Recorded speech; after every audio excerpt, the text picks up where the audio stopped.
आप सभी का मंगल हो। नमस्कार। पवित्र ग्रंथ श्रीमद् भागवत महापुराण, जिसको हम मोटे तौर पर सुख सागर भी बोलते हैं, और इस समय मैं गीता प्रेस के भागवत नवनीत मतलब डोंगरे महाराज जी की भागवत का अध्ययन कर रहा हूँ। पठन मनन चिंतन जितना गहराई से करते हैं, नई नई चीजें निकलती हैं। अगर हम नॉवल रीडिंग करते हैं तो हमें कुछ समझ नहीं आएगा। यूँ सोचेंगे पाठ कर दिया, इतने समय तक खत्म करना है, ये वो, कुछ नहीं आएगा।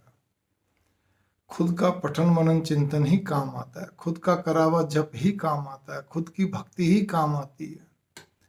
आप चाहे कितने बड़े संत मुनि ऋषि महात्मा भक्तों के साथ सामीप्य में रहें, उनके साथ साथ रहें, ठीक है, उनका तो आप पे उपकार होगा ही होगा, उनका तब का फल मिलेगा, लेकिन खुद की भक्ति काम आएगी। तो श्रीमद् भागवत महापुराण क्या बोलते हैं? वैसे अपने सारे शास्त्रों को, सभी धर्म ग्रंथों को मिलाकर अगर मैं एक शब्द बोलूं शास्त्र, तो सनातन वैदिक धर्म में कहिए या शास्त्रों का एक निचोड़ कहिए, एक ही शब्द है कि मानव को भक्ति में लीन रहना चाहिए। निचोड़ तो भक्ति है। अब भक्ति कैसी हो? हम तो गृहस्थी हैं, अब भक्ति कैसे होगी उस पर गौर करिए कि जब हम गृहस्थ जीवन का पालन करते हुए सजगता के साथ, सचेत रहते हुए सजगता के साथ मन वचन कर्म से किसी का अहित नहीं करते, और तब हम जो भी कर्म करते हैं तो उस कर्म को मन ही मन में मानसिक तौर पर भगवान को समर्पित कर सकते। भगवान ही तू ही करवा रहा है, भगवान ही आप ही करवा रहे हैं, ये सब आपकी कृपा, जो भी कुछ अच्छा जैसा भी, या हमारे को जो कुछ प्रतिक्रिया मिलता है, अच्छा नेगेटिव पॉजिटिव, उसको भी हम भगवान का प्रसाद मान के लेते हैं।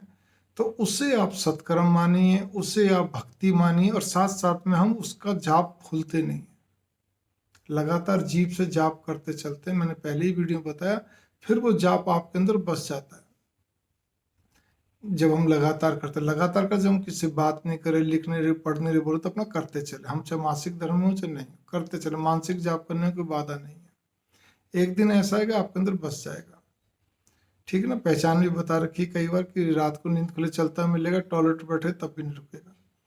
और साथ साथ में जिस इष्ट के प्रति आपकी श्रद्धा है, आपके भाव, वही फोटो कम से कम भी 2-3 फोटो रखिए, थोड़े बड़े साइज में, 8x12 के या उससे ऊपर मूर्ति, जो कि आपको स्पष्ट दिखाई दे। अपने बेडरूम में भी, बेडरूम में निषेध नहीं, शास्त्र आज्ञा देते, बेडरूम में भी इसी प्रकार से, क्या कहते हैं, मंदिर में भी, ताकि आप कुछ देर बैठ के उसी फोटो को, उसी विग्रह को, उसी स्वरूप को जब आप देखते हैं तो आपके मन मस्तिष्क में बैठ जाता है। वो देखते देखते आंखों में पानी आएगा, आंख बंद होगी, कोई बात नहीं, फिर से उसी को बंद आंखों में देखिए।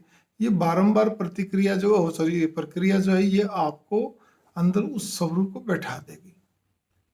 यही इसीलिए मानव शरीर बहुत अमूल्य, इससे बहुत अमूल्य, बहुत काम होते हैं गजब के, जो कि हम सूक्ष्म शरीर में नहीं कर सकते। देवता भी शरीर के लिए तरसते हैं। इसी स्थूल शरीर की, इसी आंखों से ही आप भगवान को अपने मन मस्तिष्क में, तन मन बुद्धि चित्त में बैठा सकते हैं। इसी जीव से ही आप, क्या कहते हैं, उनका नाम लेते लेते अपने तन मन बुद्धि चित्त में बैठा सकते हैं, मन बुद्धि चित्त में बैठा सकते हैं। वो फिर आपका जुड़ता चलेगा, और जो भी जन्म होगा उसमें भी आपको भाव पूरे बने रहेंगे।